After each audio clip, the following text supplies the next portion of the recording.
دو دن کس کے ہیں؟ خوشی کے دن، دو ہی دن ہیں سال میں، دو دن بڑی عیدیں جو آتی ہیں دو. یہ تیسری کی ایجاد کہاں سے ہوئی، کیسے ہوئی؟ سوال پیدا ہوتا ہے کہاں سے ہوئی، اس کا ایجاد کس نے کیا؟ تو یاد رکھیں. آئیے سب سے پہلے دیکھتے چلے. آپ صلی اللہ علیہ وسلم کی پوری عمر زندگی جو تھی 63 سال. آپ صلی اللہ علیہ وسلم نبی بنائے گئے 40 سال کے بعد. 23 سال آپ صلی اللہ علیہ وسلم نبی کی حالت میں رہے. آپ نے کبھی عید میلاد النبی نہیں منائی. اسی طرح سے آپ صلی اللہ علیہ وسلم کے بعد آپ کے صحابہ ہیں، خلفائے راشدین آئے. خلفائے راشدین کا دور تھا 30 سال. انہوں نے بھی کبھی بھی عید میلاد النبی پر جشن نہیں منایا. آپ صلی اللہ علیہ وسلم کے بعد، آپ صلی اللہ علیہ وسلم کے خلیفہ کے بعد خلفائے راشدین جو ہیں ان کے بعد صحابہ کا جب دور آیا وہ 110 سال تک رہا. صحابہ لگ بھگ جتنے بھی صحابہ تھے آپ صلی اللہ علیہ وسلم کے انتقال کے بعد 110 سال تک زندہ رہے. لیکن ان صحابہ نے کبھی بھی عید میلاد النبی نہیں منائی. آپ کے صحابہ کے بعد تابعین کا دور آتا ہے. تابعین کا دور آیا. تابعین کا دور صحابہ کے ڈبل یعنی 220 سال ان کا دور تھا. لیکن انہوں نے بھی کبھی عید میلاد النبی نہیں منائی. ان کے بعد ائمہ کا دور آیا. اب ہر ایک کہنے لگا میں حنفی ہوں، میں حنبلی ہوں، میں شافعی ہوں. یہ اس طرح سے کہنے لگے، میں مالکی ہوں، وہ سب کہنے لگے. لیکن ان کا دور کب تک رہا؟ لگ بھگ 410 سال تک. 410 سال تک ان تمام کا دور رہا. لیکن انہوں نے بھی کبھی بھی عید میلاد النبی نہیں منایا. 12 ربیع الاول آیا، ان کی زندگی میں کبھی نہیں منایا گیا. 410 سال مکمل ہو گئے، کبھی نہیں منایا گیا. اب منایا گیا تو کب منایا گیا، اس کی تاریخ کیا ہے؟ تو یاد رکھیں اس کی تاریخ 604 ہجری. غالباً 604 ہجری میں 7ویں صدی ہجری کے شروع میں منایا گیا. اور اس کا منانے والا کون تھا؟ اس کا منانے والا ابو سعید کوکبوری نام کا ایک نواب تھا. نواب جو رافضی اور شیعہ مذہب سے تعلق رکھتا تھا، اپنے آپ کو اہل سنت والجماعت کہتا تھا. اس نے سب سے پہلے منایا. اور اس کا فتویٰ دینے والا کون تھا؟ ابو الخطاب عمر بن ابن دحیہ کلبی تھا. ابو الخطاب عمر ابن دحیہ کلبی تھا. اس نے فتویٰ دیا کہ عید میلاد النبی منا سکتے ہیں. سب سے پہلے 604 ہجری کے اندر 604 ہجری کے اندر سب سے پہلے منایا گیا. اس نے فتویٰ دیا.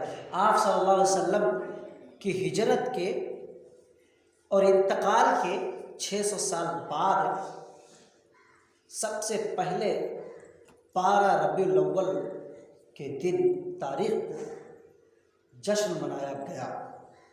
یہ تاریخ ہے. اب ذرا غور کریں، اس کی تاریخ اتنی جدید ہے، یا صحابہ کرام اگر جانتے تھے تو منائے کیوں نہیں؟ کتنی جدید، 600 سال آپ صلی اللہ علیہ وسلم کے انتقال کے بعد 600 سال کے بعد منایا گیا. صحابہ تھے، خلفائے راشدین تھے، تابعین تھے، تبع تابعین تھے، سلف صالحین. جو دور بہترین لوگوں کا جو دور تھا، خلفائے راشدین المہدیین کا جو تھا، ان لوگوں نے نہیں منایا. منایا کس نے؟ منایا تو کس نے منایا؟ ابو سعید کوکبوری جو رافض اور شیعہ سے تعلق رکھتا تھا. فتویٰ کس نے دیا؟ ابو الخطاب عمر ابن دحیہ کلبی نے فتویٰ دیا. سن 604 ہجری میں منایا گیا. اور یہ کرتا کیا تھا، مناتا کس طریقے سے تھا؟ یہ لونڈیوں کو لاتا تھا، پیسہ دیتا تھا، ان کو پیسے کی وجہ سے نچاتا تھا اور ڈھول تاشے بجاتا تھا. ذرا غور کریں، وہ نبی جو ہمیشہ سے ڈھول تاشے سے دور رہتا ہو، اس نبی کی پیدائش کے دن، تاریخ کے دن جشن منایا جا رہا ہے. کس طریقے سے؟ ڈھول تاشے کے ذریعے. اور آج کے دور میں بھی یہی ہوتا ہے. آج کے دور میں روڈ جام کر لیتے ہیں لوگ، آنا جانا بالکل بند. وہ نبی جو غیروں کو نہیں تکلیف دے سکتا تھا، اس کے اوپر کوڑا ڈالا جاتا، راستے میں کانٹے بچھا دیے جاتے، لیکن کبھی نہیں اس نے شکایت کی. رحمت بن کر آیا، رحمت للعالمین بن کر اللہ رب العالمین نے بھیجا. اس نبی کے امتی اس سے محبت کرتے ہیں اور اس کی محبت کے دعوے میں کیا کرتے ہیں؟ روڑوں کو جام کرتے ہیں، لاکھوں کروڑوں لوگوں کو تکلیف دیتے ہیں. جام ہو جاتا ہے، اس دن چھٹیاں ہو جاتی ہیں، لوگوں کی تنخواہیں کٹ جاتی ہیں. کتنے لوگ ایسے ہوتے ہیں جن کو ایمرجنسی میں اسپتال جانا ہوتا ہے، کینسل کر دیتے ہیں. اس نبی کے امتی یہ کام کر رہے ہیں جو رحمت بن کر آیا تھا. ذرا غور کریں اور غور کریں. جناب محمد رسول اللہ صلی اللہ علیہ وسلم کے آخری دن جب آپ صلی اللہ علیہ وسلم کا انتقال ہوا، مہمان آ رہے ہیں، آپ صلی اللہ علیہ وسلم کا چہرہ دیکھ رہے ہیں. مائی عائشہ صدیقہ رضی اللہ تعالیٰ عنہ کہتی ہے کہ ہمارے گھر میں چراغ کے اندر تیل نہیں تھا کہ ہم چراغ جلا کر کے آپ صلی اللہ علیہ وسلم کی چہرے مبارک کو دکھا سکیں. آپ صلی اللہ علیہ وسلم کے چہرے مبارک کو دکھانے کے لیے آپ کے گھر تیل نہیں ہے، پڑوسی کے گھر سے ادھار لایا جا رہا ہے آپ صلی اللہ علیہ وسلم کے چہرہ دکھانے کے لیے. اور وہ رات ان کے امتی جناب محمد رسول اللہ صلی اللہ علیہ وسلم کی امتی اور خود کو کہتے ہیں کہ ہم ان سے محبت کرتے ہیں، وہ لوگ راتوں کو دن بنا دیتے ہیں. کیا حال ہوتا ہے؟ بہرحال ان سے اگر پوچھا جائے کہ آپ کیوں مناتے ہیں؟ صحابہ نے نہیں منایا، یہ لوگ نہیں، تو کیا کہتے ہیں؟ جواب دیتے ہیں. دلیل مانگے جاتے ہیں اگر تو جواب دیتے ہیں ابلیس نے نہیں منایا. لیکن ان سے ذرا پوچھو، خود جناب محمد رسول اللہ صلی اللہ علیہ وسلم نے نہیں منائے، خلفائے راشدین نے نہیں منایا، صحابہ کرام نے نہیں منایا، تابعین نے نہیں منایا، تبع تابعین نے نہیں منایا، صالحین نے نہیں منائے. یہ 604 ہجری میں منایا گیا پہلی مرتبہ، پہلی بار شروعات ہوئی اس کی. اس سے پہلے کے لوگ کیا نبی صلی اللہ علیہ وسلم سے محبت نہیں کرتے تھے؟ ابلیس تھے، صحابہ ابلیس تھے، خلفائے راشدین ابلیس تھے. یوٹیوب پہ اسے تقریریں موجود ہیں جو اپنی توندوں کو بڑھانے کے لیے تقریریں کرتے اور فتویٰ دیتے ہیں کہ منا سکتے ہیں. وہ لوگ یہ کہتے ہیں کہ ابلیس نے نہیں منایا. ان سے سوال کیا جاتا ہے جب ذرا غور کریں، صحابہ ابلیس تھے، خلفائے راشدین ابلیس تھے. اور کیا کہتے ہیں؟ جن کو نبی سے محبت نہیں وہ نہیں مناتا. لیکن ہم کہتے ہیں ہمیں خوشی اس پر نہیں ہے کہ آپ صلی اللہ علیہ وسلم کی پیدائش ہوئی یا کب آپ صلی اللہ علیہ وسلم کی وفات ہوئی، بلکہ ہمیں خوشی اس پر ہے کہ آپ صلی اللہ علیہ وسلم نے ہمیں وہ طریقہ لا کر دیا جس کی وجہ سے ہم ان خرافات اور بدعات سے دور ہیں اور صحیح کتاب و سنت کی روشنی پر عمل کرنے والے بنے.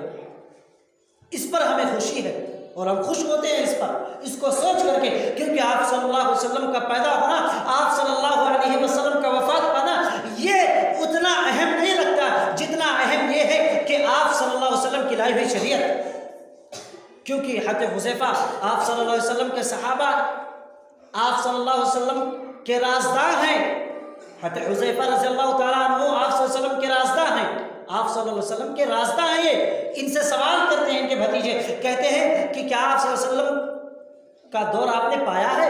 کہتے ہیں ہاں صحابہ ہیں، آپ کا دور پایا ہم نے. بھتیجا کہتا ہے کہ چچا کیا آپ صلی اللہ علیہ وسلم تلوار چلانا جانتے تھے؟ ہاں جانتے تھے. کیا آپ صلی اللہ علیہ وسلم کھاتے پیتے تھے آپ کے ساتھ؟ ہاں کھاتے پیتے تھے. کیا آپ صلی اللہ علیہ وسلم گھڑ سواری کرنا جانتے تھے؟ ہاں بہت اچھے طریقے سے جانتے تھے. کیا آپ صلی اللہ علیہ وسلم جنگ کیا کرتے تھے؟ ہاں آپ صلی اللہ علیہ وسلم بسا اوقات جنگ کیا کرتے تھے. اور پھر پوچھتا ہے بھتیجا کیا آپ صلی اللہ علیہ وسلم پیدل چلتے تھے، زمین پر چلتے تھے؟ حضرت حذیفہ کہتے ہیں ہاں بھتیجا، لیکن بات کیا ہے، سوال کیا کرنا چاہتا ہے، اصل تو بتا. بھتیجا کہتا ہے کیا آپ صلی اللہ علیہ وسلم آپ کے ساتھ رہتے، ان کے صحابہ تھے اور پیدل چلتے تھے؟ اللہ مشورہ بہت اچھا ہے، لیکن یاد رکھ اگر آپ صلی اللہ علیہ وسلم کو کندھے پر اٹھا کر کے چلنا یہ اہمیت کا حامل ہوتا تو یاد رکھ سب سے پہلے آپ کے صحابہ کندھوں پر اٹھا کر کے چلتے. لیکن یہ بڑی اہم بات نہیں ہے، زیادہ اہم نہیں ہے، بلکہ زیادہ اہم یہ ہے کہ آپ صلی اللہ علیہ وسلم کو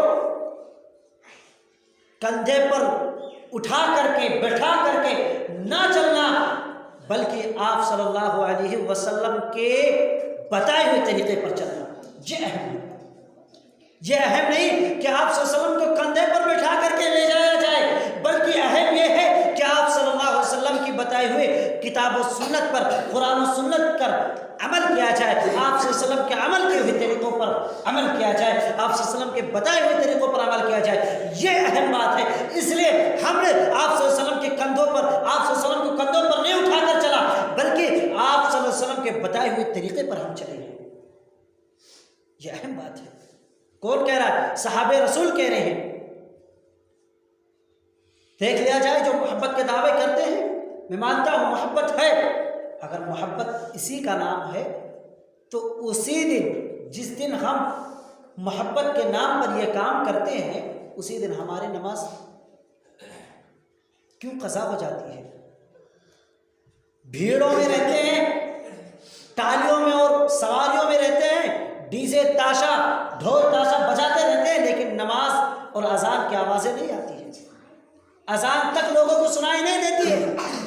یہ کیسی محبت ہے کہ اذان کی آواز کم کر دی جائے، اذان کی آواز لوگوں تک نہ پہنچے؟ یا کیسے محبت ہے کہ نماز نہ پڑھ سکے اس محبت میں؟ اگر کوئی ایسی محبت ہے جس میں نماز نہ پڑھ سکے تو کیسے محبت ہوئی؟